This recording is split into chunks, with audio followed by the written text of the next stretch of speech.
Hello everyone, welcome back to my channel. My name is Aria and today I'm gonna be doing the mid-year book freakout tag.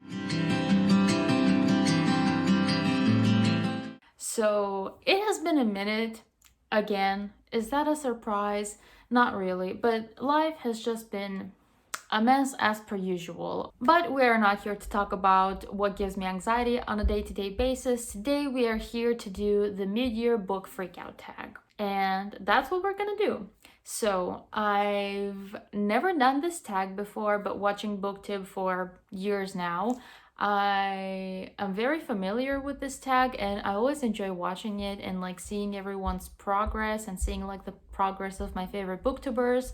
And since now I am a booktuber myself, why not? Why the hell not do this tag? It seems like a fun time and I have some exciting answers for the tag. So let's just dive into it. I also want to say that I will tag the original creator of the tag if I can find them in this description below.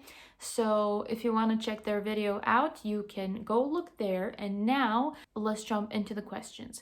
So question number 1 is, what is the best book you've read so far in 2021? Seeing as I've not read too much this year because it's not been the greatest, reading wise at least, the answer for this question was quite clear to me, and that is The Witchlings Girl by Helena Kogan. I do not have a physical copy of this, so I'll just put a picture up somewhere. I loved this book so much. I did not expect to love it this much, but I hold it very near and dear to my heart, and you'd know this if you watched some of my previous wrap-ups. I don't know, I haven't done wrap-ups in a while, but I love this book so much. I'm not even sure how to describe it to you, but you essentially follow the story of a girl from the time she's like young, and turns out she's a witchling. And in this world, witchlings are sort of the people that heal other people, so they kind of have like these healing magical abilities, but they also are like the bridge between the underworld and the living world. So they carry the dead bodies into the underworld and leave their souls in there, and it has a lot to do with like dying and like the process of it. And it sounds kind of disgusting at times, but honestly I didn't even care. I love this book so much. It would always be in my heart, and I need to get myself a copy because I'd love to have it in my collection. On to question number 2, which is the best sequel I've read so far in 2021, and that is Empire of Storms by Sarah J. Maas. I have slowly been making my way through this ginormous series, and I feel like my favorite book in the series is this one, although it's very close call between this and Queen of Shadows. I love them both very much, but I feel like this just hit different. So yeah, this is about like the only sequel I've ever read, because like all the sequels I've read have been just the Throne of Glass series, and this is just my favorite from the series. So yeah, best sequel so far, and I'm honestly not mad about it. It's a great book. Loved it. The next question is a new release you haven't read yet but really want to, and I have a couple or more than a couple for this question or prompt. They're not really questions, but oh well. There's quite a few. I am really bad with like reading new releases, but there's so many of them I want to read, so I'm just gonna mention like this entire stack because why not? I can do that. No one can stop me, so I'm just gonna do it.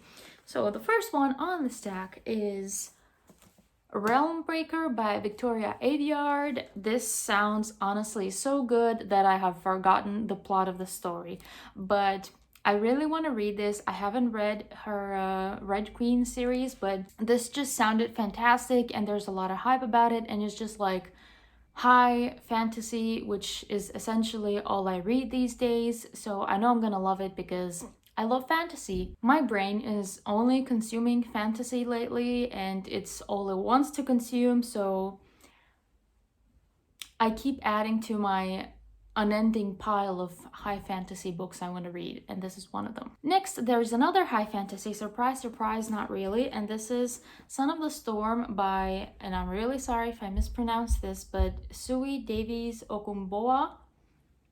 I think that's how you say it. But this also sounds absolutely amazing, and I cannot wait to dive into this one because it just sounds so good. And look at this cover, like, hello. Yes, cover looks stunning, book plot amazing, high fantasy, African inspired. So what more do you want? Another one is In the Ravenous Dark by A.M. Strickland. This is like dark fantasy with blood mages, and it's like polyamorous and very queer, and like, yes, of course I want to read this. Next one is kind of cheating, but it's technically a new release, and that is Felix Ever After by Kaysen Calendar. It's not really a new release, but the paperback was just released, and these spray just are adorable. But yeah, like the paperback is newly released, so this technically counts as a right answer. So yes, very much wanting to read this one, although I don't read contemporary that often, but that is one I really want to get to. And I have two more because I want to mention them and they deserve love, so I'm just gonna do it.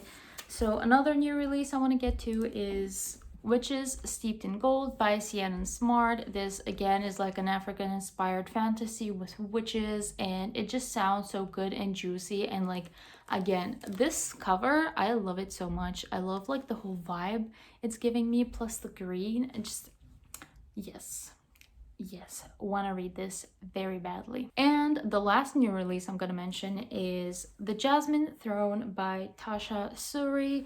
This is like a sapphic high fantasy with betrayal or something like that. It just sounds good. It sounds good. The cover is fantastic. It's like an anticipated release for me, and hello, gorgeous.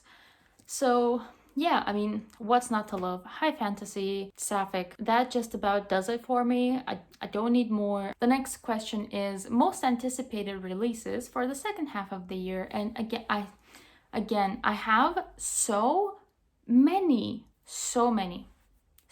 even like sequels for books I haven't read yet, but I'm still excited. Yeah, I'm not gonna mention those, but so many I'm excited about. So got my laptop in front of me, and let me tell you some new releases I'm excited about.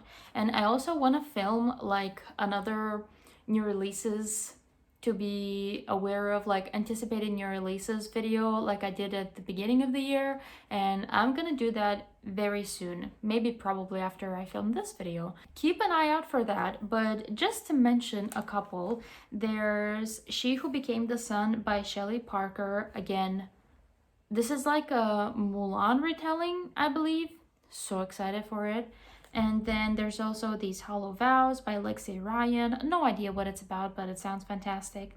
There's Gods and Monsters by Shelby Mahurin, which is the conclusion of the Blood and Honey series, and I need to know what's gonna happen next. Another one is Empire of the Vampire by Jay Kristoff, because who isn't excited about this book? I swear everyone and their mothers have been hyping this book so much and like been buying 3,000 editions of this book, and I am one of them. Another one is Iron Widow by, I will probably say this wrong, I'm sorry, but Xiran J. Zhao. This also sounds amazing. It sounds really good. Another one is Vespertine by Margaret Rogerson. I read Margaret Rogerson's other book, what's it called? I cannot remember for the life in me what it's called, but I'm just gonna put a picture on the screen. And I wasn't a crazy fan of that, but this one sounds really good, so I want to give her one more try. Another one is Little Thieves by Margaret Owen. This sounds so good, and that cover, whew, yes.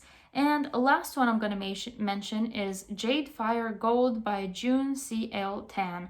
I am really hoping that some Bookish Box is going to make like an edition of this, because that UK cover, nope. Yeah, these are just some mentions of very much anticipated releases that I would love to get to at some point, and I cannot wait to have in my hands. Moving on to the next question, which is the biggest disappointment you've read so far, and that has to be You and Me on Vacation by Emily Henry, or in the US, it's known People You Meet on Vacation.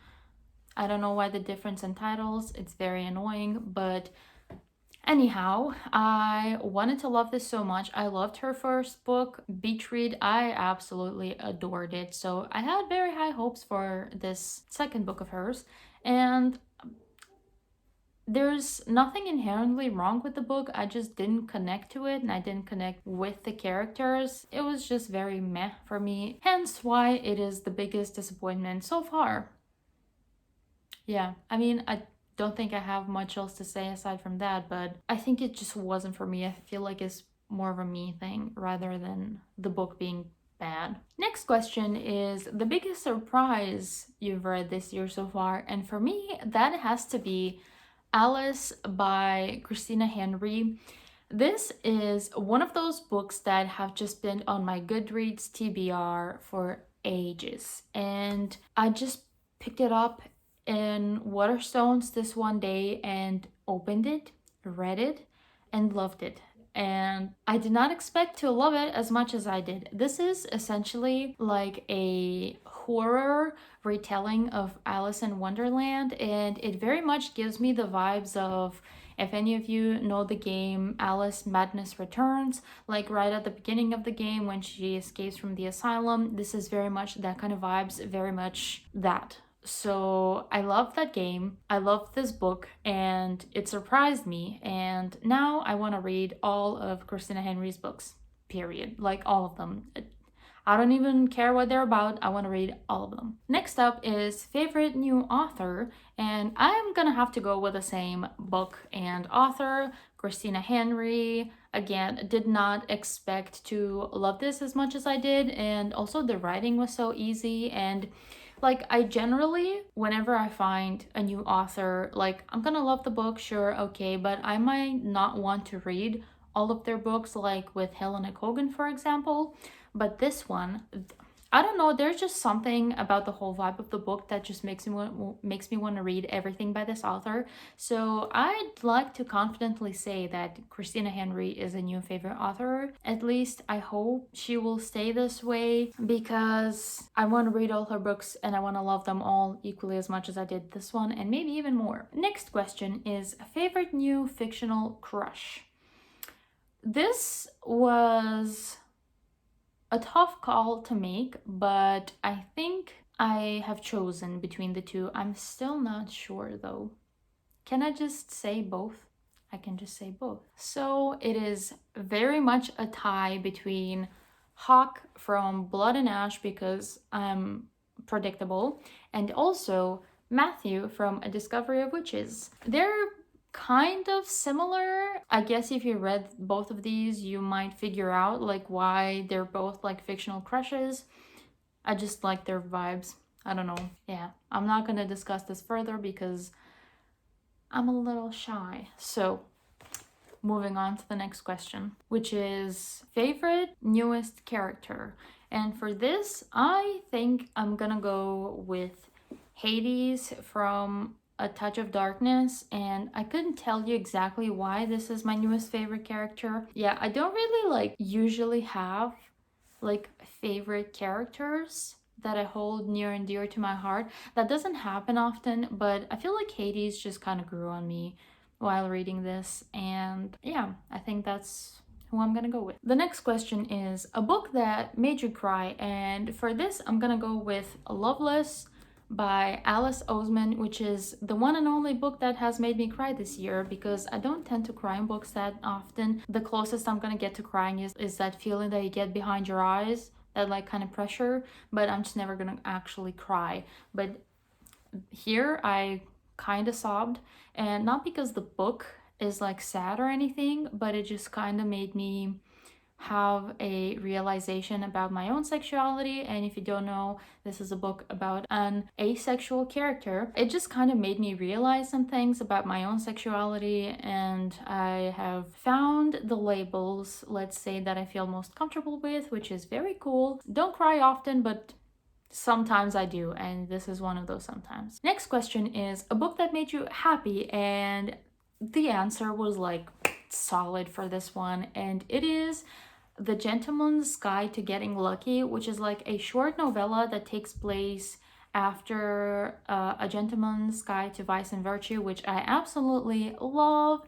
And it basically is the story of Monty and Percy being together for the first time. And it was heckin' adorable. I love them so much. And I was just so happy for them. And that entire like short book, I listened to it, and it was just my heart blooming for them. It was just sunshine. That book was so darn cute. I can't even. I love them so much. The next question is, what is the most beautiful book you've bought or received this year so far? And I could have gone with like so many like special editions from bookish boxes and whatnot, which are absolutely stunning. But I'm gonna go with like some regular paperbacks that I just absolutely love the cover of. Like, I would kill for these covers. I'm just gonna go ahead and show them to you. The first one is the Atlas 6 by Olivia Blake. Olivia? I don't know, but excuse me, this cover, and you can see my greasy fingerprints on it, but like this cover, it's so simple, but it just speaks to me. I don't even have the words. This cover speaks by itself. It is amazing, stunning, gorgeous, you name it. Another one is Sabriel by Garth Nix, which is a book I really want to read. I really want to get into the series. I've heard amazing things about it, but also the thing that attracted me most to this series is this cover. Like, oh my goodness, do you see this? Do you see this? I don't know, the illustration and just the whole like, I don't know, it's kind of simple but also kind of not. I love this cover so much, and all the sequels are also stunning. So yes, absolutely stunning cover. Another absolutely gorgeous cover is Witchborn by Nicholas Bowling. So again, this just speaks for itself. Like, look at this cover, the detail in the flowers and that crow and the art style and the color palette. Yes, I don't even know what this is about, but it has witch in the title and I'm down for it. And I feel like the most stunning out of the bunch has to be this one, which is A Dowry of Blood by S.T. Gibson. Again, it speaks by itself. Like, look at this work of art. This is a work of art. This belongs into a museum. Like, I would frame this. So beautiful. Honestly, I feel like this is the most beautiful cover I have. If you can show me a cover more beautiful than this, then I will accept that. But for now, this just takes first place, and I cannot wait to get to this book because it's so short and it sounds so up my alley. And speaking of getting to certain books, we have arrived at the last question, which is, what are some books you need to read by the end of the year? And let's be honest, my entire TBR, it is huge. This TBR is huge, and I cannot keep up with it because I keep buying books like an idiot, but I also cannot stop like an idiot. So my entire TBR, but in all honesty, I feel like my priority at this moment is just getting to sequels of series that I'm in the middle of. So I'm just gonna mention those because I feel like these are at the top of my priority list in reading. I may not get to these as soon as I may want to get to these because I like to take a break, like with shorter books in between books, because these are all absolutely gigantic, as you're gonna see in a second. But yeah, I feel like these are my biggest priority. I want to finish some series before I start some new series because there's a lot of new series I want to start, but I can't do that because I'm already in the middle of like 1,000 series and I need to finish them. So one sequel, which I have already gotten to, and I'm making my way through it slowly because this is the biggest book I've ever read to this day, or trying to read, and that is Kingdom of Ash by Sarah J. Maas. This book is ginormous and it could kill you.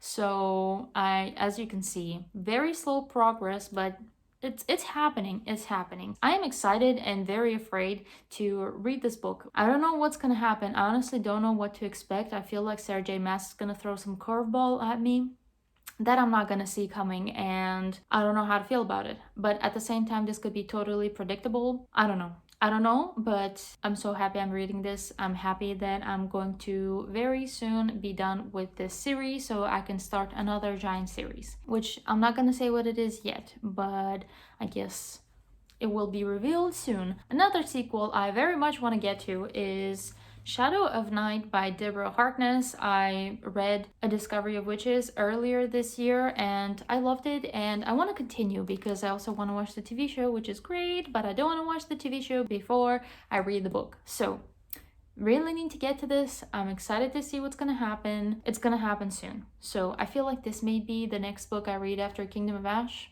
Maybe. Next, another sequel is Kingdom of Flesh and Fire. I have still not read this. What the hell is wrong with me? I love From Blood and Ash so much, and I need to continue because that ending. So very excited to continue with this. I will get to this hopefully soon. I don't know what else to say aside from the fact that I really want to read this, just like every other book on my TBR. Another one is A Knife Edge by Mallory Blackman. This is the sequel to Knots and Crosses, which I believe I read last year. And I was kind of okay with that book, but I really like the concept of the entire world. And I want to continue with the series, but I'm just never in the mood for it because my brain just wants high fantasy, high fantasy, high fantasy, high fantasy, high fantasy. And this is not high fantasy. This is sort of dystopian / alternate history. So I don't know when I'm gonna get to this, but I will. I promise you, and I promise myself if I do not get to this, I don't even know. But really want to read this. It needs to happen. I just need to sit my butt down and open this book and start to read it, and I know I'm gonna like it. And the last sequel I have to mention that is at the top of my priority list is Chain of Iron by Cassandra Clare. And if you may have seen my Chain of Gold reading vlog, you will know that I'm not a crazy fan of it. But nonetheless, I will still read this. I still have high hopes. I mean, I love Cassandra Clare's books. I love the world. I mean, I can't not continue. So it will get read. I don't know yet. Not feeling like it. I said I have high hopes, which I kind of do, but I'm also apprehensive. I'm hoping this is gonna be so much better than Chain of Gold. I mean, it has to, doesn't it? It just has to. I will get to this at some point. I mean, I am in no hurry because there's still a long time to go by the time the last one comes out. So I'm in no hurry, but it's gonna be read. So that was it for the tag. I really loved doing it. I hope you loved watching me doing this tag. I have rambled way too much in this video because I just haven't filmed in a while and I'm just very excited to talk about books. So I'm just kind of just letting it all out through rambling. And with that being said, hope you liked this video. You will see more of me very soon, and thank you very much for watching. I will see you soon in another video.